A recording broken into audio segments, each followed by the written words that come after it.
हाय बच्चों, so finally class 10th and class 12th का ICSE board का एग्जाम स्कीम आ गया है फॉर द ईयर 2025। सो इस वीडियो में हम लोग एग्जाम की स्कीम को देखेंगे और यहाँ पे हम ये देखेंगे कि कितने कितने दिन के हमें गैप्स मिलने वाले हैं डिफरेंट एग्जाम्स के बीच में। तो सबसे पहले यहाँ पे हम क्लास 10th की स्कीम को ओपन करके देखते हैं। सो क्लास 10th की एग्जामिनेशन 18 फरवरी से स्टार्ट होने वाले हैं। तो सबसे पहला हमारा जो 18 फरवरी को एग्जाम है वो है इंग्लिश लैंग्वेज का। ये हर साल होता है, सबसे पहला पेपर हमारा इंग्लिश लैंग्वेज का होता है। देन उसके 2 दिन बाद यानी कि 21 फरवरी को तुम्हारा इंग्लिश लिटरेचर का पेपर है।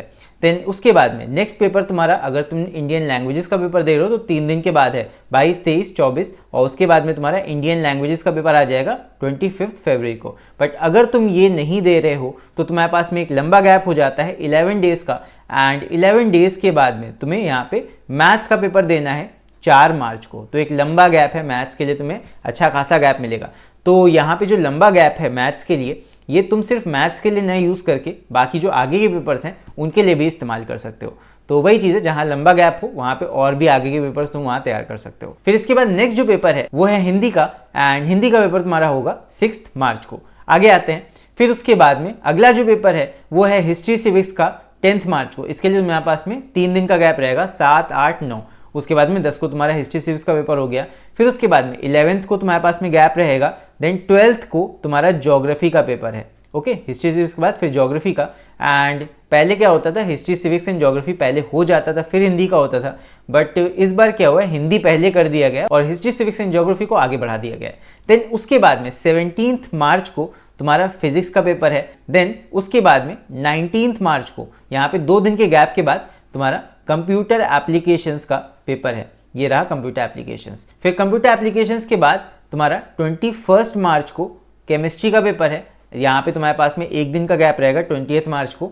और फिर उसके बाद 21 मार्च के बाद में 22, 23 2 दिन के गैप के बाद तुम्हारा बायो का पेपर है ऑन 24 मार्च। मोस्ट बच्चों का यहाँ पे पेपर खत्म हो जाएगा। अब जिन बच्चों ने भी इन्वायरमेंटल साइंस को भी ले रखा है एज अ सब्जेक्ट, उनका पेपर यहाँ पे 27 मार्च को खत्म होगा। बट मोस्ट बच्चों का यहाँ पे 24 मार्च को ही लास्ट पेपर होगा। सो मैं कहूँगा 24 तक ही यहाँ पे तुम्हारा एग्जाम चालू रहेगा। तो यहाँ पे एग्जाम शुरू हो रहा है 18 फरवरी से और ये जा रहा है 24 मार्च तक। लगभग तुम्हारा 1.5 महीना यहाँ पे कह सकते हो, 1.5 का 1 महीना पूरा तो है ही और कुछ दिन और हैं। तो 1 महीना लंबा एग्जाम खिंचेगा। काफ़ी सारे गैप्स भी तुम्हें देखने को मिलेंगे, बट गैप्स यहाँ पे अनइवन है। कुछ सब्जेक्ट में तुम्हें बहुत ज़्यादा गैप मिल रहे हैं और यहाँ पे कुछ सब्जेक्ट में तो 1-1, 2-2 दिन का ही गैप है। तो अनइवन गैप्स यहाँ पे हैं। अब जो बोर्ड तुम्हारा ये शेड्यूल बनाता है, ये तुम्हारे हिसाब से नहीं बनाता, ये बनता है टीचर्स की अवेलेबिलिटी पे। ये चीज़ समझ लो, ये बनता है टीचर्स की अवेलेबिलिटी पे कि किस टीचर को कहाँ भेजना है उसके हिसाब से। तो जब टीचर फ्री होगा तो उसको भेजा जाएगा, जब टीचर फ्री नहीं होगा तो वहाँ पे गैप तुम्हारा क्रिएट कर दिया जाता है। तुम्हारे हिसाब से यहाँ पे एग्जाम की स्कीम को नहीं रखा जाता है। तो वही चीज़ है, गैप्स काफ़ी अनइवन है। शुरुआत में तुम्हें 11 दिन का गैप देखने को मिल रहा है लिटरेचर के पेपर के बाद में मैथ्स के पेपर के बीच। यहाँ से यहाँ तक 11 दिन का गैप आ गया और फिर उसके बाद में आगे कम कम दिनों के गैप हैं। तो वही चीज़ है, अनइवन गैपिंग है। तो उसी हिसाब से तुम्हें यहाँ पे प्रिपरेशन करना है। जैसे मैथ्स के लिए तुम्हें काफ़ी ज़्यादा यहाँ पे टाइम मिल रहा है, मैथ्स के लिए 11 दिन मिल रहे हैं अगर लैंग्वेजेस का पेपर तुम नहीं दोगे तब।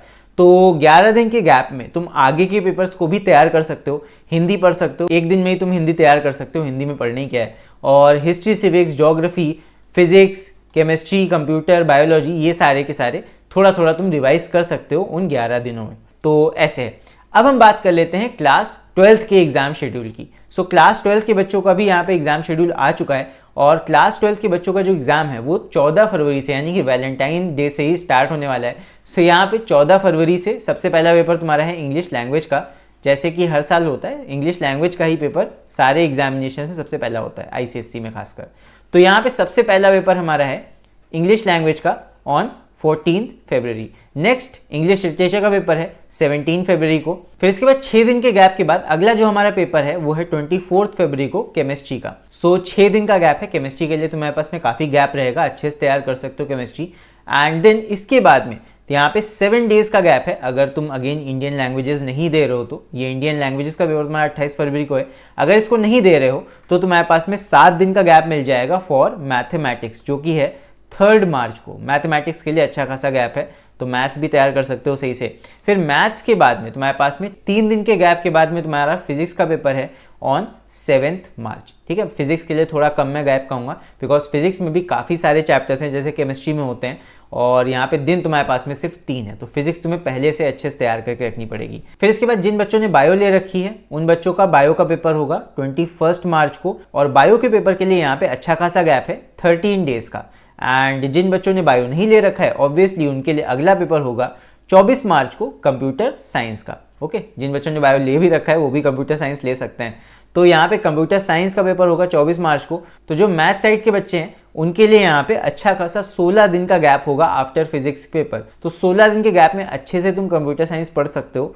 ठीक है, वैसे इतना ज़्यादा गैप कंप्यूटर के लिए ज़रूरी नहीं था, बट जैसा कि मैंने तुम्हें बताया कि गैप तुम्हारे अकॉर्डिंग नहीं डिसाइड किया जाता है, टीचर्स की अवेलेबिलिटी के ऊपर होता है, तो वही चीज़ है। फिर कंप्यूटर साइंस के बाद लास्ट जो कि कंपलसरी सब्जेक्ट एक है फिजिकल एजुकेशन, वो तुम्हारा है 26 मार्च को। एंड इसी के साथ यहाँ पे तुम्हारे पेपर्स खत्म हो जाएंगे एंड 26 मार्च को ही लास्ट तुम्हारा पेपर मैं कहूँगा है। तो यहाँ पे 14 फरवरी से लेके लास्ट एग्जाम तुम्हारा 26 मार्च तक है, तो लगभग 1.5 महीना यहाँ पे पूरा एग्जाम तुम्हारा चल रहा है। सो यहाँ पे भी अनइवन गैपिंग में कहूँगा, कहीं पे तुम्हें ज़्यादा गैप मिल रहा है, कहीं पे बहुत कम गैप मिल रहा है, बट यहाँ पे जो गैप है तुम्हारा वो फिजिक्स के बाद तुम्हें काफ़ी ज़्यादा मिलेगा, जो कि ज़्यादा उतना खास तुम्हें काम नहीं आएगा। तो इसीलिए क्लास 12 के बच्चों को पहले से ही सारी तैयारी करके रखनी पड़ेगी। जो बच्चे सोच के जा रहे होंगे कि आखिरी दिन में पढ़ लेंगे, वहाँ पर ऐसा कुछ नहीं हो पाएगा। तो पहले से ही तैयारी करना शुरू कर दो बिकॉज एग्जाम सब सर पे हैं, चाहे क्लास 10th के बच्चे हों चाहे क्लास 12th के बच्चे हों, सभी के लिए एग्जाम सब सर पे आ गए हैं लगभग, अब एकदम टाइम नहीं रह गया है। सो इसीलिए तैयारी अब तुम्हें पूरा 100% रखनी है। पूरा कोर्स अपना फिनिश कर लो जल्द से जल्द और उसके बाद रिवीजन अब स्टार्ट कर दो। ज़्यादा से ज़्यादा क्वेश्चंस प्रैक्टिस करो और जितनी भी प्रॉब्लम्स है वो तुम नीचे कमेंट्स में लेके बोल सकते हो, मैं पूरी कोशिश करूंगा उन प्रॉब्लम्स को सॉल्व करने की। और कई बच्चे बोलते हैं कि सर इस चैप्टर के ऊपर वीडियो बना दीजिए, तो एक चीज़ देखो, यूट्यूब पे तुम जाके सर्च कर लिया करो, जो भी टॉपिक तुम्हें देखना है, जिस टॉपिक में भी तुम्हें प्रॉब्लम होती है उस टॉपिक का नाम यूट्यूब सर्च में डाला करो और आगे लिख दिया करो एम्पलीफाई लर्निंग और सर्च कर लिया करो। तो मोस्ट चैप्टर्स के वीडियोस मैंने ऑलरेडी डाल रखे हैं यूट्यूब पे, तुम उन्हें जाके सर्च करके देख सकते हो एंड इस तरह भी तुम तैयारी कर सकते हो। और अगर तुम्हें कोई वीडियो यूट्यूब पे नहीं मिलता है तो वो तुम्हें हमारे कोर्सेज में मिल जाएगा एंड हमारे कोर्सेज को तुम एम्पलीफाई लर्निंग ऐप को डाउनलोड करके एनरोल कर सकते हो। सो फिलहाल के लिए भी इस वीडियो में इतना ही। अगर और कोई दिक्कत हो तो बेशक कमेंट्स में लिखकर तुम लोग पूछ सकते हो, कमेंट्स तुम्हारे लिए खुले हुए हैं। एंड लास्ट में बस इतना ही तुम लोग से बोलूँगा कि एग्जाम एकदम सर पे हैं तो एकदम सीरियस हो जाओ अब एग्जाम्स के लिए, बिकॉज क्लास 10th या फिर क्लास 12 दोनों के ही मार्क्स बहुत ज़्यादा इंपॉर्टेंट होते हैं। एंड आगे तुम चाहे किसी भी कॉलेज में जाओ, एंट्रेंस कोई एग्जाम दोगे तो वहाँ पे भी तुम्हारे ये दोनों ही मार्क्स देखे जाते हैं, बिकॉज कई अच्छे कॉलेजेस में यहाँ पे मिनिमम तुम्हारा स्कोर देखा जाता है कि 75% से कम ना हो, 80% से कम ना हो, कहीं कहीं पर तो 90% से कम अगर तुम्हारा क्लास 10th या 12th का स्कोर रहता है तो तुम्हें नहीं लिया जाता है। सो इसीलिए क्लास 10th और क्लास 12 दोनों के ही मार्क्स बहुत ज़्यादा इंपॉर्टेंट होते हैं। तो इसीलिए अच्छे से मेहनत करो और अच्छे से तैयारी करो एग्जाम्स की, ताकि तुम्हारे एग्जाम्स में अच्छे मार्क्स आएँ और तुम्हारी मार्कशीट को देख के तुम्हारे पेरेंट्स को तुम्हारे ऊपर प्राउड हो। सो फिलहाल के लिए भी इस वीडियो में इतना ही, मिलते हैं अब अगले वीडियो में, तब तक के लिए take care, see you and bye bye.